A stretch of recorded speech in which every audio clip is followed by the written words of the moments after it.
네, 안녕하세요. 더불어민주당 심우정 검찰총장 자녀 특혜 채용비리 진상조사단의 위원인 국회의원 김영배입니다.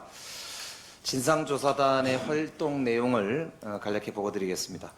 지난 3월 24일 외교통일위원회 전체 회의에서 한정혜 진상조사단장께서 심우정 검찰총장 자녀의 외교부 및 국립외교원 특혜 채용 의혹을 제기한 바 있습니다. 이후 당시에 더불어민주당 당대표였던 이재명 대통령의 지시로 4월 2일 진상조사단이 출범하였습니다. 진상조사단이 자료 요구와 대정부 질문, 긴급 현안 질의를 통해서 확인한 결과 채용 관련 위반 사항들과 특혜 제공 정황들을 다수 발견한 바 있습니다. 이를 종합해서 진상조사단의 위원이신 이용우, 김기표 의원의 법률 검토를 거쳐서 당 법률국에서 최종적으로 고발장을 작성했습니다. 이에 한정혜 진상조사단장이 지난 11일 조사단의 활동 결과와 고발장을 당 최고위원회에 보고한 바 있고, 최고위원회의 지침에 따라서 특혜 채용 비리 주요 혐의자들을 오늘 공수처에 고발할 예정입니다. 이상 경과 보고 마치겠습니다. 예. 이어서 참석하신 위원님들의 발언을 듣도록 하겠습니다. 먼저 박홍배 간사님의 발언을 듣도록 하겠습니다. 네, 안녕하십니까. 심우정 검찰총장 자녀 특혜 채용비리 진상조사단 간사 박홍배 의원입니다. 심우정 검찰총장 자녀의 특혜 채용비리는 지난 3개월간 윤석열의 파면과 조기 대선이라는 역사의 소용돌이 속에서도 많은 국민들의 관심을 끌었습니다. 내란 속에 윤석열을 풀어줘 국민적 공분을 사고 있던 검찰총장과 관련한 개인 비리 의혹이었기 때문만은 아니었습니다.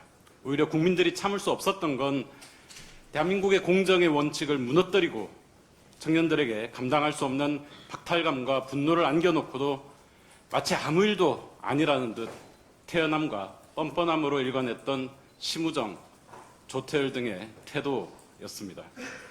오늘의 고발 그리고 공수처의 신속한 수사로 무너진 공정과 정의가 바로 세워지고 상처받은 국민들과 청년들이 위로받을 수 있기를 간절히 소망합니다. 심우정 검찰총장의 딸 신민경 씨는 명백한 자격 미달에도 불구하고 거듭 국립외교원과 외교부에 의해 채용되었습니다.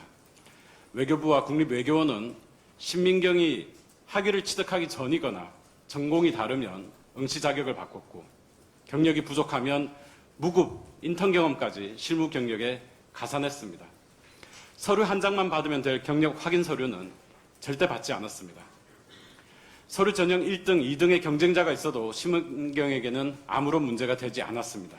3명의 면접위원 중에서 2명이 자신에게 전 항목 만점을 줘서 결과를 뒤집었습니다. 필기시험에서 몇 점을 얻었는지 알 수도 없지만 상관도 없었습니다. 채용 공고에 필기와 면접을 각각 50%씩 반영한다고 해놓고 면접관들은 면접 전형에서 거의 만점을 받은 심은경을 위해 면접 점수만으로 합격자를 결정했습니다. 심은경과 그의 아빠 심우정 앞에서 법과 규정은 휴지 조각에 불과했습니다. 사건 이후 심우정 검찰총장의 과거 행적들까지 재조명받았습니다. 과거 검찰 내 주요 사건 수사에서 보였던 편향성 논란과 정치적 중립성에 대한 의심, 그리고 인사권을 통한 부당한 영향력 행사가 속속들이 밝혀지고 있습니다.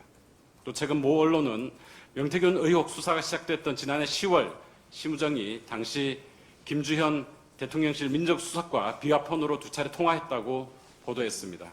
약 일주일 뒤 10월 17일 김건희의 도이치모터스 주가 조작 의혹은 무혐의 처분이 내려졌습니다.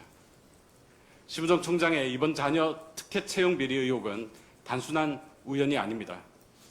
누구보다 공정과 정의를 수호해야 할 위치에 있는 검찰총장이 자신과 자신의 가족을 위해 권력을 무기로 공정을 짓밟고 정의를 훼손했습니다. 이는 국민의 기대와 신뢰에 대한 배신 행위로 결코 용납될 수 없습니다. 오늘 진상조사단은 국민의 뜻을 받들어 심우정 검찰총장을 비롯한 관련자들을 고위공직자범죄수사처에 고발하기로 했습니다. 공수처는 이번 사건을 철저하고 신속하게 수사해 대한민국의 공정과 정의를 회복해 주시기 바랍니다. 국민 여러분께 다시 한번 약속드립니다. 불의 앞에 침묵하지 않고 공정과 정의를 바로 세우는데 모든 노력을 다하겠습니다. 감사합니다.